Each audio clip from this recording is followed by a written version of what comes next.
Hello, welcome बच्चों। Class 12 physics में chapter 4 capacitor चल रहा है। तो कैपेसिटर का हम लोग न्यूमेरिकल प्रॉब्लम सॉल्व कर रहे हैं। आज हम लोग नेक्स्ट क्वेश्चन लेते हैं। बहुत ही बढ़िया क्वेश्चन है, इसको सॉल्व करते हैं। आइए इसको समझते हैं कैसे सॉल्व करेंगे। तो इसमें देखिए, पहले फिगर देखते हैं कि इसमें हमारे पास 1 2 3 4 5 कैपेसिटर दिए हुए हैं और इसमें हमें जो पॉइंट ए और बी दिख रहा है, पॉइंट ए और बी दिख रहा है, उसके बीच हमें जो है तुल्य धारिता निकालना है। क्या निकालना है? तुल्य धारिता। इक्विवेलेंस कैपेसिटेंस हमको मालूम करना है। तो इसके लिए आपको क्या होना चाहिए? आपको सीरीज और पैरेलल कॉम्बिनेशन का नॉलेज होना चाहिए, है ना। श्रेणी और समांतर क्रम का ज्ञान होना चाहिए, तभी हम कर पाएंगे। मैंने आपको पिछले क्लासेस में बताया था कि सबसे पहले जो इनसाइड अंदर की तरफ जो कैपेसिटर होता है उसी को पहले हम सॉल्व करते हैं। समझ रहे बात? Yes sir. तो वहीं से हम लोग स्टार्ट करेंगे। तो देखिए, सबसे पहले यहाँ बीच में हमको जो दिख रहा है ये 4 माइक्रोफैरड और 2 माइक्रोफैरड, समझ रहे हैं? इसी को पहले हम लोग सॉल्व करेंगे। अब इसको सॉल्व करने के लिए देखिए, ये तो हमारा सी दिया ही हुआ है। सी की वैल्यू हमको निकालनी है। क्वेश्चन हमसे करा है कि सी की वैल्यू आप निकालेंगे, तो धारिता का सूत्र प्रयोग करते हुए सी की वैल्यू आप लोग मालूम करेंगे। तो इसमें शेष चीजें जो है उसको आप मानिए। देखिए, इसको आप C1 कंसीडर कर लें, इसको कंसीडर करिए। ये C2 है, ये C3 है और ये क्या है? C4 है। हाँ, सपोज करिए मेरे पास 4 कैपेसिटर और हैं और ये पांचवा जो C है उसकी वैल्यू हमें निकालना है। समझ रहे हैं? Yes sir. तो सबसे पहले देखिए, हम लोग C1 और C2 को सॉल्व करने का प्रयास करेंगे। समझ पा रहे हैं बात? तो देखिए क्या होगा। जैसा कि मैंने आपको बताया है पिछले क्लासेस में कि इसमें जो C1 और C2 कैपेसिटर है उसके जो फर्स्ट प्लेट है, देखिए ये पहला है और ये दूसरा है। ये पहला है, ये क्या है? दूसरा। तो दोनों कैपेसिटर के जो पहले प्लेट हैं वो आपस में एक बिंदु पर जुड़े हुए हैं। समझ पा रहे हैं ना? Yes sir. C1 और C2 कैपेसिटर के जो फर्स्ट प्लेट हैं वो एक पॉइंट पर जुड़े हुए हैं। तो कौन सा क्रम होगा? समांतर क्रम। समांतर क्रम होगा। तो इसको हम लोग पैरेलल कॉम्बिनेशन वाला लगाएंगे। तो हम कहेंगे कि चूंकि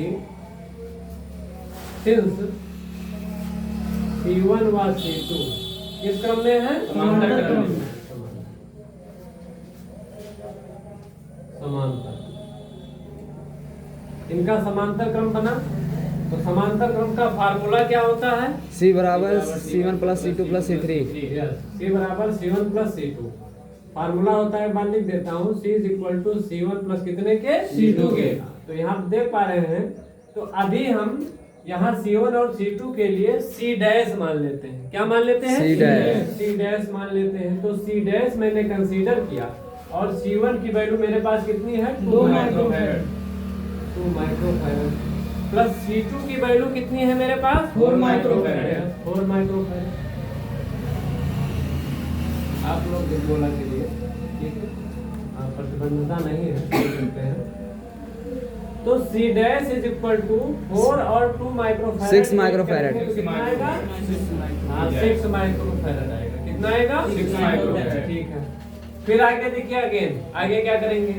अभी आगे 2 दरवाजे हमको और दिख रहे हैं। Yes sir. है ना? अंदर इनर साइड वाले। Yes sir. अब इस तरफ हम लोग बढ़ेंगे। Yes sir. अब ये देखिए, C3 और C4 को सॉल्व करेंगे।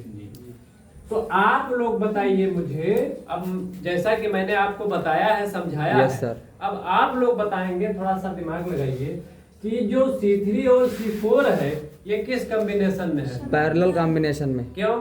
क्योंकि इसका पहला वाला सिरा पहले वाले सिरे से जुड़ा है। Yes, correct. दोनों कैपेसिटर के C3 और C4 के जो फर्स्ट प्लेट्स हैं, देखिए ये फर्स्ट प्लेट है ना, और ये भी क्या है? First plate.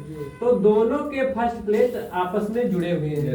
तो इसलिए C3 और C4 मेरा किस कॉम्बिनेशन में होगा? Parallel combination. Yes, correct. तो हम अगेन कहेंगे, अगेन पुनः मेरे पास C3 व C4 फिर किस क्रम में हुए? समांतर क्रम में। ये हो गए समांतर क्रम में। एक बार मैं फिर से C3 और C4 के लिए C डबल डैश मान लेता हूँ। क्या मान लूंगा? C double dash. C double dash. तो C double dash is equal to, फिर ये सीधे जुड़ जाएंगे जैसा कि रूल कहता है। Yes sir. C3 plus C4, C3 की वैल्यू मेरे पास कितनी है 2 माइक्रोफैराड। ये गिवन है। और C4 की वैल्यू भी कितनी है 2 माइक्रोफैराड। यस, तो 2 कितना हो जाएगा 4 माइक्रोफैराड। करेक्ट। तो देखिए यहाँ पर दो कॉम्बिनेशन मैंने सॉल्व कर लिया।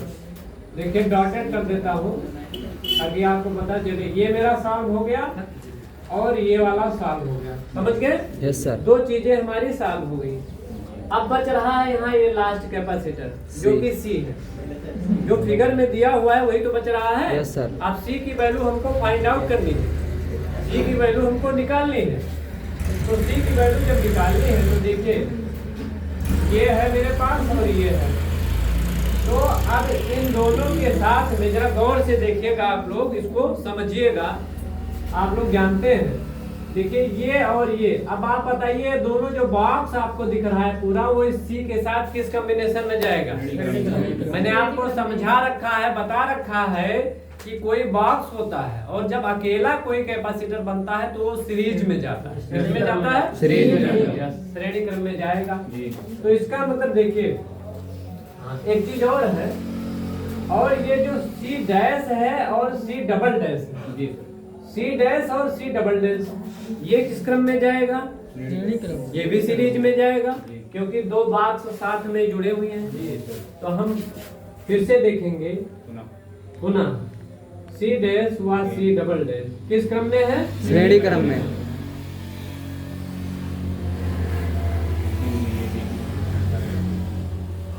ये श्रेणी क्रम में है, ठीक है?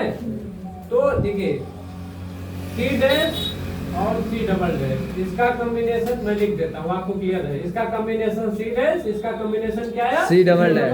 अब C डैश और C डबल डैश ये दोनों सीरीज में जा रहे हैं। किसमें जा रहे हैं? सीरीज में जा रहे हैं। तो इसका मैंने इस बार कंसीडर कर लिया C ट्रिपल डैश।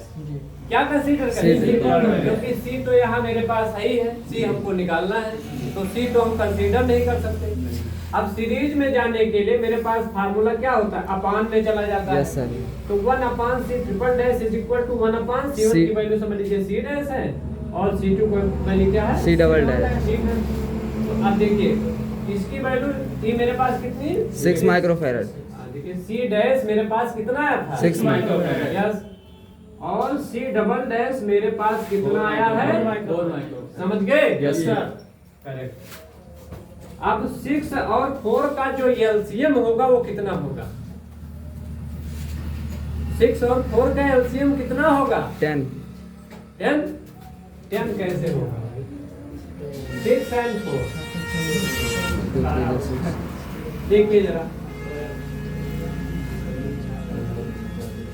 और 3 1 जा 3, 2 2 4 के 12। तो बैठ जाओ, बैठ जाओ। एलसीएम कितना होगा? 12। 12 आ गया। एलसीएम कितना है? 12 आ गया। 6 दूनी 12। भाई 6 से इसको डिवाइड करेंगे, 6 से इसको भाग करेंगे तो 6 दूनी 12। और 2 एक कम 2। ठीक है भाई। 4 के 12 और 3 एक कम 3। यस, समझ पा रहे हैं ना? Yes sir. इसको थोड़ा सा मिटा देता हूँ, यहाँ मेरे पास स्पेस नहीं है। तो 3 2 कितना हो गया? 5 बटे कितना हो गया? ठीक है। अब यहाँ से देखिए 1/C triple dash is equal to मेरे पास आ रहा है 5/12। Yes sir. और मुझे निकालना है C ट्रिपल डैश। क्या निकालना है? C triple dash. C triple dash निकालना है। तो C triple dash is equal to कितना आएगा? 12/5। 12 कितना आएगा?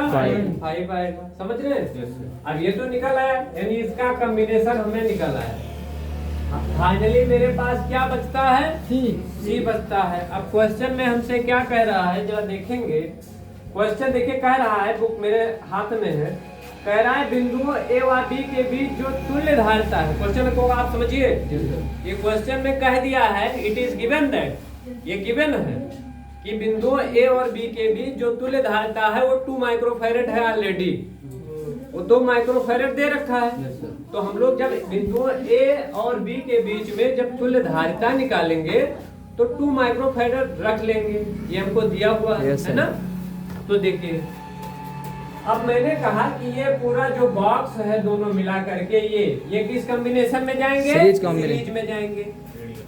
तो फाइनली मैं कहता हूं, अगेन देखिए, अगेन क्या है, ये जो सी है फाइनल वाला जो हमको निकालना है, सी है, सी और सी ट्रिपल डैश,